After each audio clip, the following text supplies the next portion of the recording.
Nesse instante eu vou chamar aqui à frente o pastor Uziel Bezerra, ele vai nos trazer a reflexão nesta noite. Ele que já é conhecido dos nossos adolescentes, né, foi o preletor no último acampamento, ali no feriado da Páscoa, e que tem sido um colega nosso, tem uma experiência interessante, muito bonita com a sua igreja, que está sendo uma igreja de pequenos grupos, né? Então nós vamos ter o privilégio de ouvi-lo e que Deus o abençoe, Uziel, nesta noite o use.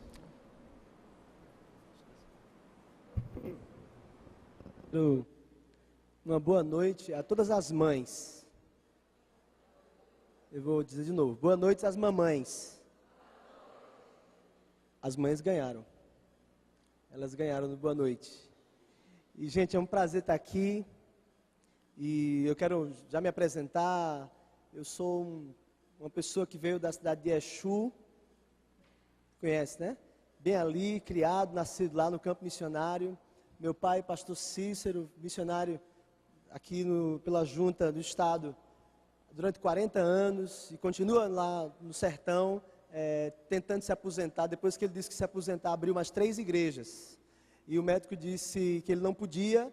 Depois nós tentamos tirá-lo do campo. O médico disse, não, é melhor ele estar lá no campo missionário. E ele continua. E nós estamos aqui trabalhando na Igreja Batista Comunitária de Jordão e também na Igreja Batista Central de Casa Amarela. Estou ajudando a igreja lá na interinidade.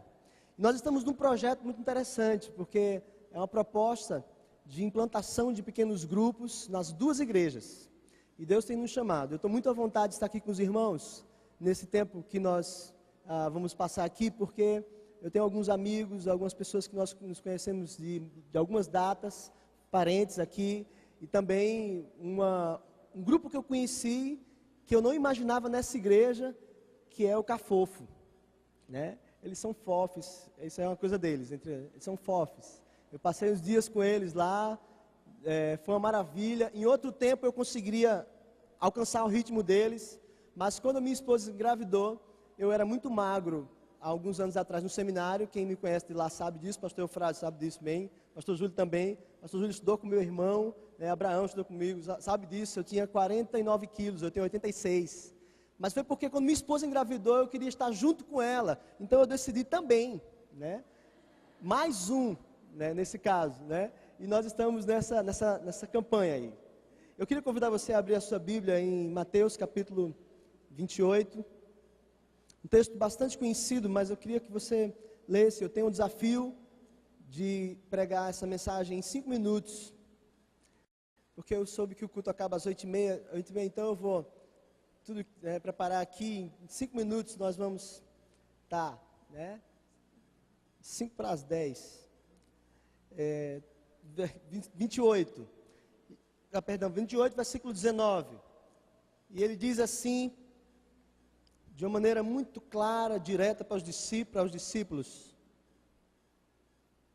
Portanto, ide, fazei discípulos de todas as nações, batizando-os em nome do Pai, do Filho e do Espírito Santo, e ensinando-os a obedecer a tudo que eu lhes ordenei, e eu estarei com vocês até o fim dos tempos. Mas eu queria que você dissesse comigo só a primeira frase, quando Jesus diz, ide, fazei discípulos de todas as nações. Vamos dizer todo mundo junto? Ide, fazei discípulos de todas as nações. Vamos orar mais uma vez? Pai, continua falando nessa noite, nesse lugar aqui, aos nossos corações, em nome de Jesus, amém. Quantas pessoas aqui, ou quantos discípulos você já fez ao longo da sua vida? Eu sei que nós temos aqui pessoas de várias idades, muito tempo de evangelho. Talvez alguém tenha 30 anos de evangelho, 2 anos de evangelho, 15 anos de evangelho, ou 50 anos de evangelho. Mas quantos discípulos você fez na sua vida? Ou um discípulo que fez vários discípulos? Eu poderia perguntar, na verdade eu quero que você responda para você, quantas pessoas. Nós temos uma expressão, antigamente na igreja, que nós dizíamos assim, fulano é meu filho na fé. Mas eu quero perguntar diferente, porque às vezes o filho na fé é uma pessoa que você evangelizou e ganhou para Jesus. Mas eu quero perguntar assim, quantos discípulos você já fez? Se a resposta na sua mente é nenhum, eu quero confrontar você nessa noite dizendo que você está desobedecendo a principal ordem do Mestre, que é: ide, fazei discípulos. E a proposta, irmãos, e diante desse projeto de Jesus, é que isso acontece diante dos relacionamentos. Na verdade, muita gente não tem alcançado ou tem feito discípulos, porque nós não entendemos como é que fazemos discípulos, como é que alcançamos as pessoas, como é que na verdade nós vamos conquistar essas pessoas, alcançar essas pessoas. A primeira coisa é que nós traduzimos esse texto como evangelismo, e nós dizemos: eu não tenho dom de evangelismo, eu não consigo entrar no ambiente e discutir com alguém. Mas Jesus não nos propõe, não diz assim: vão lá e evangelizem. Ele disse: vão e façam discípulos. E não é preciso falar para fazer discípulos. Eu descobri, depois de fazer um curso de história, de ser educador, porque é que meu pai, poucas vezes na vida dele, me chamou para dar sermão. É porque não precisava. A vida dele era o exemplo. Tudo que ele queria me falar, tudo que ele queria dizer, né, era dito na vida dele, na prática. E aí, ele não gostava de conversar muito, de falar. Simplesmente era um exemplo. Mas a proposta é de relacionamentos. Como é que Jesus então diz a esses discípulos aqui, e logo em seguida, e depois de um tempo, o Espírito Santo, todo aquele evento, e de repente Pedro prega um sermão e se converte milhares de pessoas. E como essas pessoas são discipuladas? Depois mais 3.000 pessoas, como essas pessoas são discipuladas? E depois ao longo, na proposta do Evangelho, e a coisa vai acontecendo em Jerusalém, se espalhando, e as pessoas aparecem, e como essas pessoas foram discipuladas? Nós não tínhamos classes, não tínhamos prédios, não tínhamos nem o próprio Novo Testamento, não tínhamos livros, não tínhamos absolutamente nada, nem corais, nem banda, nada, boletim. Eram só pessoas vivendo relacionamentos, comunhão. E eu quero trazer você para fazer uma breve reflexão do que aconteceu, do que Jesus na verdade fez nesse tempo aqui. Jesus fez uma transição de uma estrutura no Antigo Testamento que não permitia relacionamentos para uma estrutura que permitia relacionamentos. Qual era o dia de adoração no Antigo Testamento? Sábado. Depois de Jesus, qual é o dia? Todos os dias.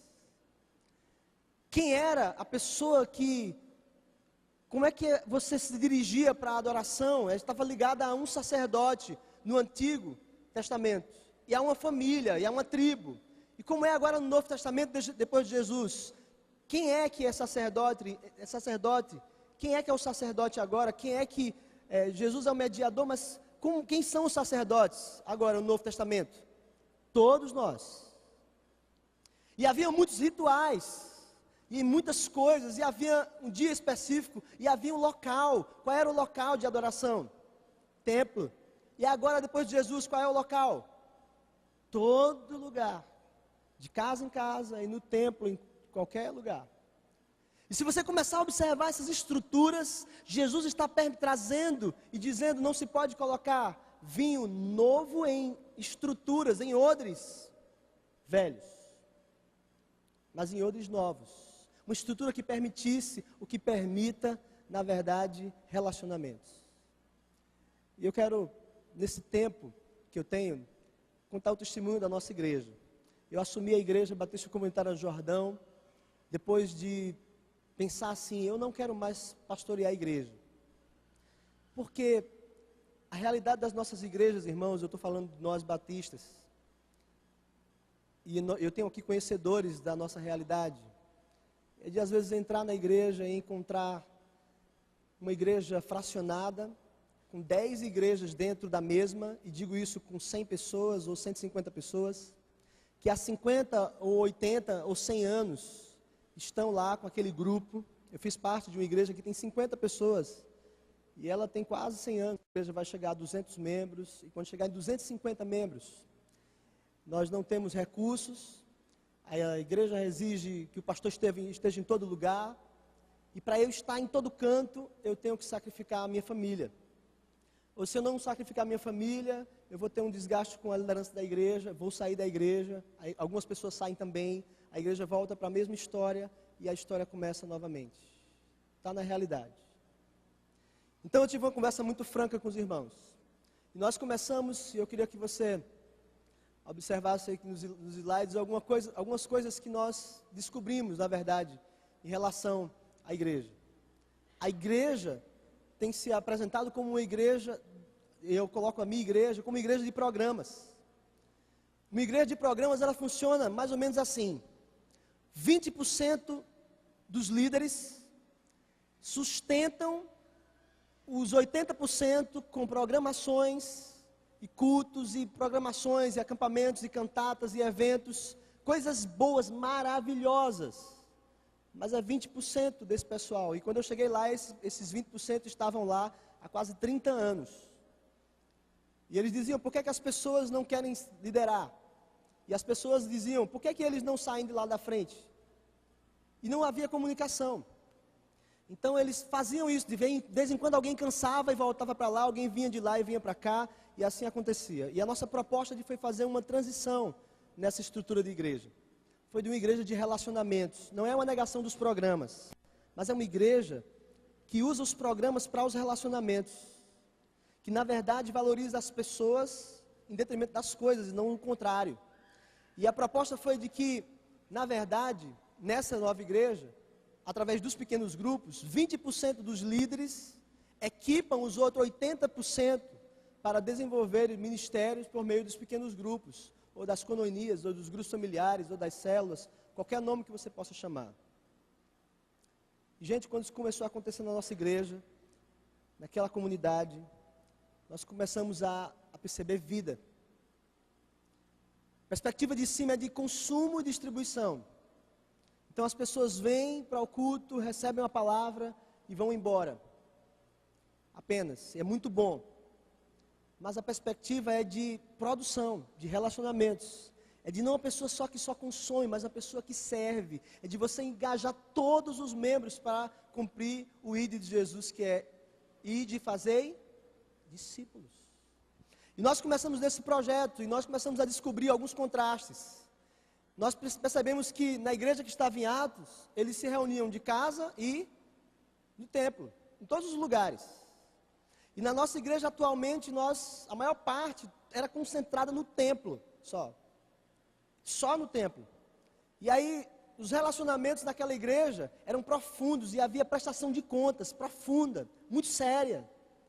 E na nossa igreja lá, o que acontecia? Pouca intimidade, pouca transparência. E eu percebia que pessoas chegavam 10 minutos depois que começava o culto e saía 10 minutos antes. E tinha alguns que tinham uma velocidade muito grande entre o tríplice amém e a chegada do pastor lá para apertar a mão. Então, eu fiz uma tática. Eu disse, já que eu não consigo visitar todos os membros, assim que, disse assim, uma oração silenciosa, eu saio, dou a volta, mas tinha uma irmã que ela era muito rápida. E toda vez que eu chegava lá, ela já estava no carro, eu escutava pip, pip e ia embora. Porque ela só queria o culto, ela não queria que... Tem gente que parece que tem medo do olhar do pastor, o pastor olha assim no fundo dos olhos, você está bem, minha irmã? E ela, para não dizer não, ou para não dizer nada, eu não mentia, ela não dizia, ia embora.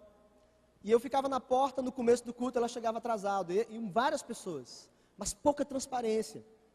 Na realidade, irmãos, hoje, o tipo de igreja que nós temos, às vezes, a pessoa pode passar uma semana toda vivendo uma vida dupla, e depois vem aqui no culto, e a pessoa levanta a mão, e ora ao Senhor, e agradece, e dá oferta, e é um religioso. Mas durante a semana ele não presta conta, ninguém sabe como é que ele está. A pessoa também pode estar do seu lado agora e sofrendo com profunda depressão. Mas nesse grupo grande que nós estamos aqui, não dá tempo da gente olhar e gastar tempo com a pessoa. Nós começamos a observar isso. E o discipulado, como é que acontecia? Na igreja em Atos, cada discípulo tinha um discipulador, um mentor. Cada pessoa era discipulada. E na igreja, ela tinha classes, tinham revistas, mas tinha poucos modelos a serem imitados. Na verdade, se você observar o drama das nossas escolas ou classes ou currículos de treinamento, as pessoas que mais precisam de estudo, dos estudos, não estão aqui. Depois que nós víamos 100 pessoas no domingo à noite, 30 pela manhã, 30 era a liderança.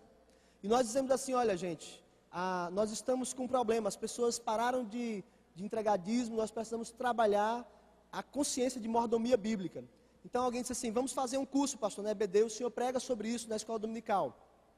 Mas quem ia para a escola dominical eram os dizimistas. E era uma incoerência eu pregar 2 meses sobre aquilo, e as pessoas já eram. E elas olhavam para a outra assim, rapaz, era muito bom se fulano estivesse aqui.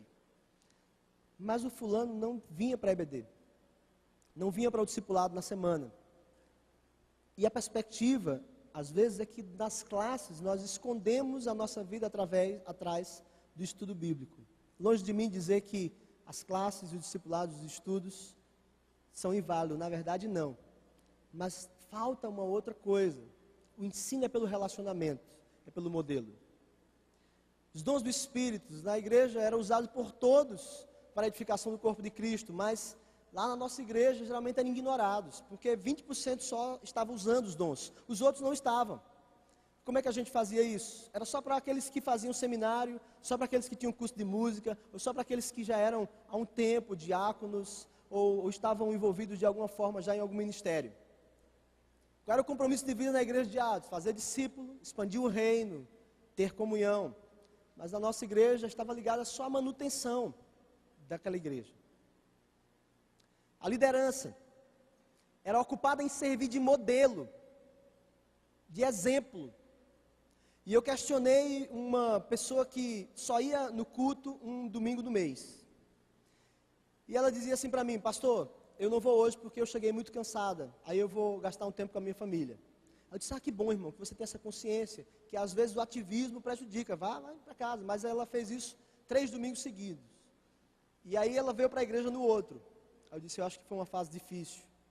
Depois ela repetiu, depois ela sumiu 2 meses. E veio para a igreja. E ela fazia disso uma prática. E eu perguntei um dia, conversando com eles, eu disse, vocês não acham que isso é prejudicial? Não, gente. A ordem é primeiro, Deus, família, igreja. Eu disse, está certo. Exatamente isso. Mas às vezes igreja e Deus, em alguns momentos é a mesma coisa. Não é, essa ordem não é desculpa para você simplesmente não vir à igreja. E eu disse assim, tem mais, seus filhos. E depois nos deparamos com o fato de que os filhos não queriam vir à igreja, porque eles foram acostumados pelos pais a simplesmente não irem quando estavam cansados. E aí na igreja de hoje, a liderança está ocupada em apresentar bons programas.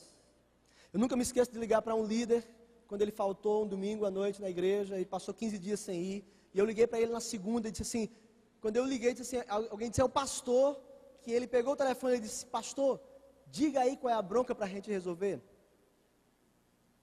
Aí eu disse, estou ligando porque eu queria saber como é que o irmão está.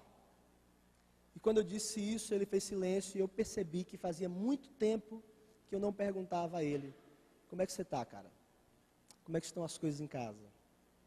E ele chorou, disse, pastor, faz 15 dias que eu não piso na igreja.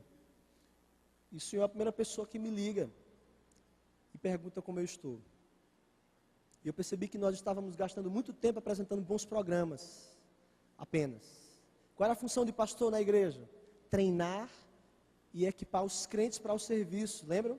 A uns deu apóstolos, evangelistas, mestres, doutores, pastores, para o aperfeiçoamento dos santos na obra do ministério. Mas parece que, nesse caso, na nossa igreja, estava simplesmente resumido a pregar bons sermões a cada domingo. E ai dele se não pregar o sermão. Ai de mim, naquele caso. Como era a vida de oração e santidade? Lá era, investiam tempo na oração. Ação intencional, resultado do encontro com Cristo. E como era? Quando sobrava. Na verdade, nós dizemos que a oração traz poder, a oração é importante, mas vida de oração às vezes nós não temos. E era assim. O ensino, a ênfase, ouvir, entender e aplicar a Bíblia na vida prática, direcionada, aplicar na vida prática. E parece que às vezes, nesse caso, a gente estava só querendo obter conhecimento, liturgia, tradição, são importantes, mas e a vida? A comunhão, diariamente, prestação de contas, uns aos outros, e lá era semanalmente, superficialidade, eu cuido de mim, você cuida de você. Às vezes eu escutava assim, pastor, olha, minha vizinha fez isso comigo, mas eu estou orando para que Deus resolva esse assunto. Eu estou traduzindo o que ela falou, tá? Eu estou melhorando. Para que Deus dê jeito nela. Sou eu e os relacionamentos. Eu queria que você falasse comigo essa frase. O cristianismo não é uma religião, é um relacionamento. Essa é a proposta, gente.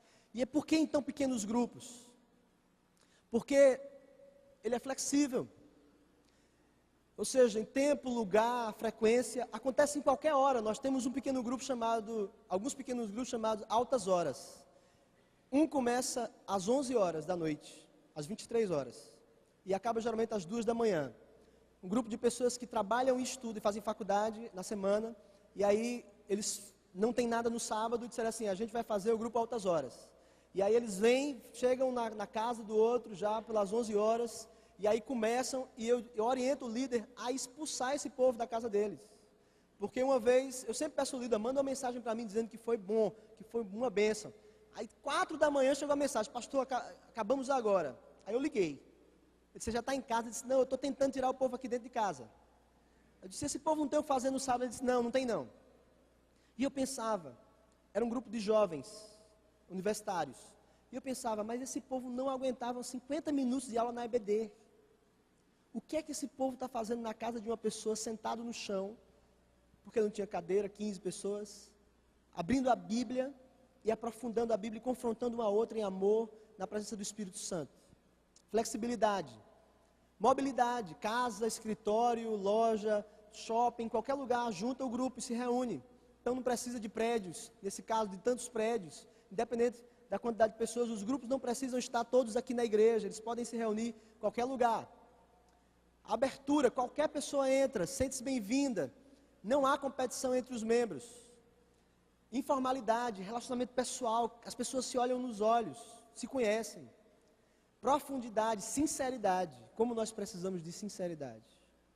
Sermos sinceros uns com os outros.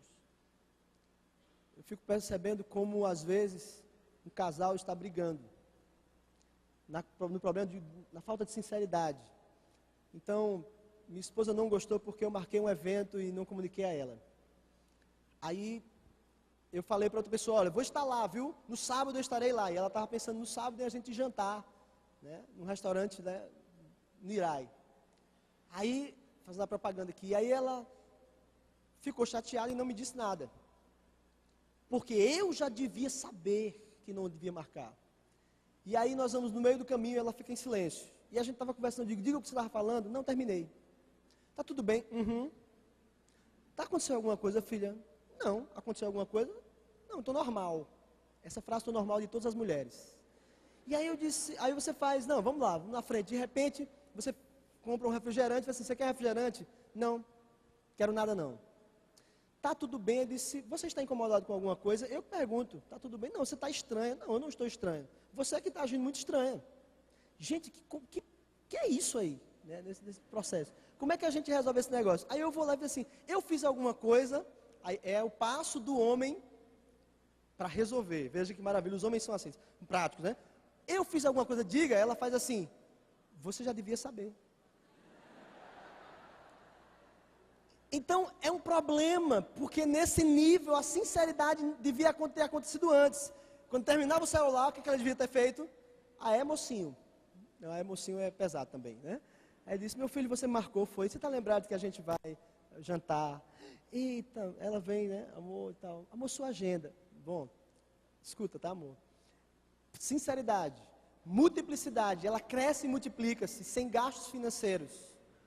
Sem perda do impacto espiritual. Ela se multiplica e continua, e vai.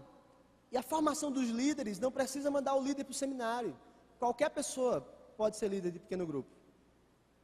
Liderança, não é necessário treinamento profissional. Qualquer pessoa pode aprender a liderar, não tem problema. aplicabilidade, coopera para alcançar os alvos estabelecidos na visão de toda a igreja. Outro dia, alguém querendo dar um aviso, pastor, a gente tem que empolgar a igreja para a gente fazer missões. E no roteiro do pequeno grupo eu coloquei, gente, alvo para missões. E disse, líder, dê uma palavra sobre missões. E aí, de repente, toda a igreja estava cooperando com missões, sem a gente nem...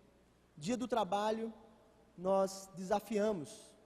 Por causa do feriado, ficou inviável acontecer as células, os pequenos grupos. E aí, um pequeno grupo, uma pessoa estava orando num pequeno grupo e disse assim, gente, Deus me falou, me deu uma imagem na minha mente. A imagem era que no dia 1, está várias formiguinhas trabalhando, assim, com capacete. Nós estamos em reforma na igreja. E ela chegou na igreja, no culto domingo à noite, e desafiou, eu gostaria de convidar as pessoas que se sentem tocadas no coração, para estarem no dia 1, no dia do trabalho, doando o seu dia de descanso para a igreja, e estar lá trabalhando na obra. E aí as pessoas ouviram aquilo, e ninguém deu o nome. Então eu peguei no roteiro e coloquei, gente, dia 1, resposta de oração da irmã do pequeno grupo tal. Ela desafia você a orar e perguntar a Deus se você deve estar lá. E aí nós tivemos, das 140 pessoas que estavam naquela semana reunidas, 70 estavam lá trabalhando. E nós economizamos mais ou menos uns R$4.000 de mão de obra, tá lá.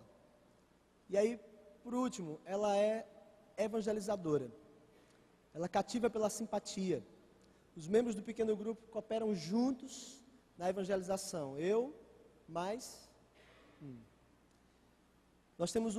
tenho um problema muito bom do ponto de vista do ministério pastoral, hoje na igreja. Eu chego no culto domingo à noite e olho para a igreja, nós temos uma frequência pequena, nesse momento eu digo graças a Deus, ou em outra oportunidade posso explicar aos irmãos por quê, de 240 pessoas mais ou menos, e cerca de 60 a 80 pessoas eu não conheço. Elas vêm porque os pequenos grupos, são os vizinhos, os parentes, os amigos, vão para os pequenos grupos. Nós temos mais pessoas visitando os pequenos grupos do que no culto domingo à noite na igreja. E de repente, essas pessoas resolvem ir lá visitar, elas sentem confiança. As pessoas estão cansadas de igreja, de religiosidade. O evangelho que se apresenta no Brasil é o evangelho dos donos da mídia. Esses que nós ligamos à televisão e nós vemos, mas quando nós ouvimos, pela perspectiva bíblica, nós os corrigimos. Diante do que foi dito, ouvir e retém o que é bom. Mas e as pessoas que não conhecem a Cristo?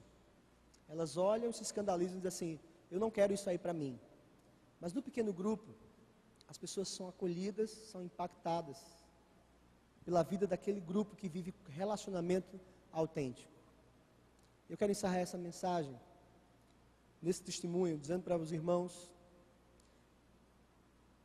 que uma líder de pequeno grupo, muito simples, ela é manicure, e ela teve, junto com o grupo, ela estava dizendo assim, como é que a gente vai alcançar as pessoas do nosso ciclo de relacionamento?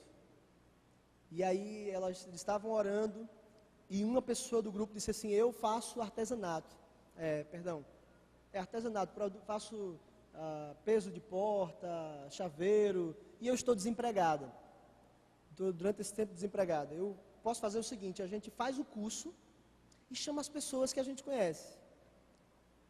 E alguém disse, será que vai dar certo? Eles vão fazer. E aí juntaram, e eles todos os dias, pastor, podem. À tarde na igreja, eles estão lá. Iniciativa de um grupo. Gente, que coisa fantástica. Que eu jamais teria ideia, como evangelista, como pastor, e teria tempo para isso. Elas vão lá, colocam as máquinas, e elas fazem o que a gente chama, vulgarmente, assim, a gente chama de um esquema para as pessoas, que é uma rede. O que os adolescentes chamam de cocó. A pessoa vai lá para ganhar dinheiro, fazendo a coisa lá, de repente elas começam, abraçam, vamos na tua casa, vamos comer um lanche. Aí daqui a pouco, assim, a gente vai ter um momento aqui com um grupo, uma reunião. Aí oram, aí perguntam assim, você quer que a gente ore por sua vida? Aí vocês sabem o que acontece, né? A pessoa começa a abrir. E nós já tivemos várias conversões através dessa iniciativa, que nós não teríamos. Eu quero que você assista um vídeo que representa, na verdade, tudo que está acontecendo conosco. Nós estamos, daqui a pouco, daqui a alguns meses, completando todas as pessoas da nossa igreja em pequeno grupo. E por que eu não queria que a igreja crescesse mais rapidamente? Nós paramos os programas, paramos de evangelizar as pessoas no ritmo que nós estávamos fazendo, porque nós não tínhamos discipuladores suficientes. Então, se convertem 10 pessoas, uma fica, as outras vão embora. Só que agora, no pequeno grupo, cada pessoa que entra, ela tem um discipulador, um pequeno grupo, e ela continua, e ela fica na igreja e vai trazendo mais pessoas. Então, eu quero que você assista esse vídeo e deixe Deus tocar no seu coração, também através dessa mensagem. Ok?